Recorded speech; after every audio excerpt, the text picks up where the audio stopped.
एक ऐसा नेता जिसने अंग्रेजों की हुकूमत को खुली चुनौती दी।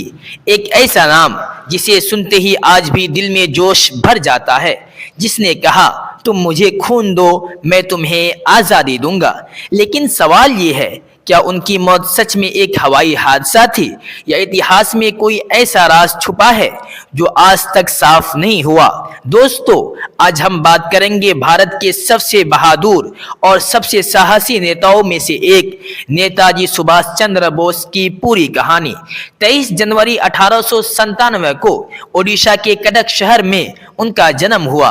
उनके पिता जानकी नाथ बोस एक बड़े वकील थे और चाहते थे कि उनका बेटा बड़ा अफसर बने। सुभाष बचपन से ही होशियार, अनुशासित और देश से प्यार करने वाले थे। उन्होंने कोलकाता से पढ़ाई की और आगे की पढ़ाई के लिए इंग्लैंड चले गए। वहां उन्होंने ICS की परीक्षा पास की, जो उस समय बहुत बड़ी बात मानी जाती थी। लेकिन सोचिए, इतनी बड़ी नौकरी, अच्छा पद, सुरक्षित भविष्य, सब कुछ छोड़ देना सिर्फ इसलिए क्योंकि देश गुलाम था। सुभाष चंद्र बोस ने अंग्रेजों की नौकरी ठुकरा दी और कहा, मैं अपने देश की गुलामी का हिस्सा नहीं बन सकता। यहीं से शुरू हुआ उनके जीवन का असली संघर्ष।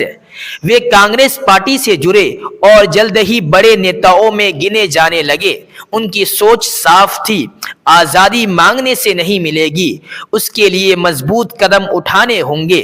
उनकी सोच महात्मा गांधी से अलग थी। गांधी जी शांति और अहिंसा की बात करते थे, लेकिन सुभाष मानते थे कि जरूरत पड़े तो लड़ाई भी लड़नी चाहिए। 1938 में वे कांग्रेस के अध्यक्ष बने। 1939 में फिर से चुने गए, लेकिन विचारों के मतभेद के कारण उन्होंने पद छोड़ दिया। इसके बाद उन्होंने फॉरवर्ड ब्लॉक नाम की नई पार्टी बनाई और आजादी की लड़ाई को नए तरीके से आगे बढ़ाया। अंग्रेज सरकार उनसे डरने लगी, उन्हें घर में नजरबंद कर दिया गया, लेकिन नेताजी ने हार नहीं मानी। जनवरी 1941 में वे भेष बदलकर घर से निकल गए, दाढ़ी बढ़ाई, पठान का कपड़ा पहना और पुलिस को चकमा देकर कोलकाता से बाहर निकल गए। पहले वे अफगानिस्तान गए, फिर दूसरे देशों में पहुंचे और जर्मनी व जापान से मदद मांगी। उनका मकसद सिर्फ एक था, भारत को आजाद कराना। 1943 में उन्होंने आजाद हिंद फौज की कमान संभाली। उनका नारा गूंज उठा, जय हिंद और दिल्ली चलो। हजारों भारतीयों ने सैनिक उनके साथ जुड़ गए। उन्होंने महिलाओं के लिए रानी झांसी रेजिमेंट भी बनाई। उस समय महिलाओं को सेना में शामिल करना बहुत बड़ा और साहसी कदम था। उन्होंने सिंगापुर में आजाद हिंद सरकार बनाई। उनका सपना था भारत को हर हाल में आजाद करना और लाल किले पर तिरंगा फहराना।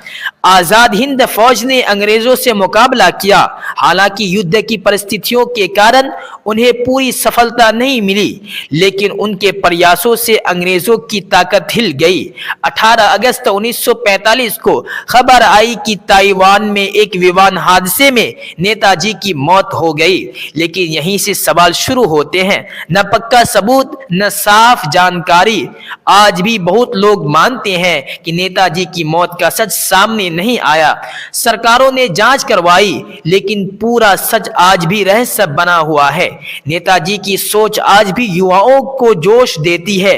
वे कहते थे, देश की आजादी और सम्मान सबसे जरूरी है। जय हिंद आज भी हमारे देश का गर्व है। दोस्तों, सुभाष चंद्र बोस सिर्फ एक नेता नहीं थे, वे हिम्मत थे, वे जोश थे, वे देशभक्ति की मिसाल थे।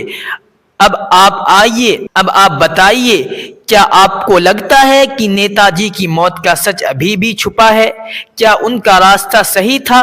कमेंट में अपनी राय जरूर लिखिए। और आपको ऐसी सच्ची और प्रेरणादायक कहानियां पसंद है तो वीडियो को लाइक कीजिए, शेयर कीजिए और चैनल को सब्सक्राइब करना मत भूलिए। शुक्रिया।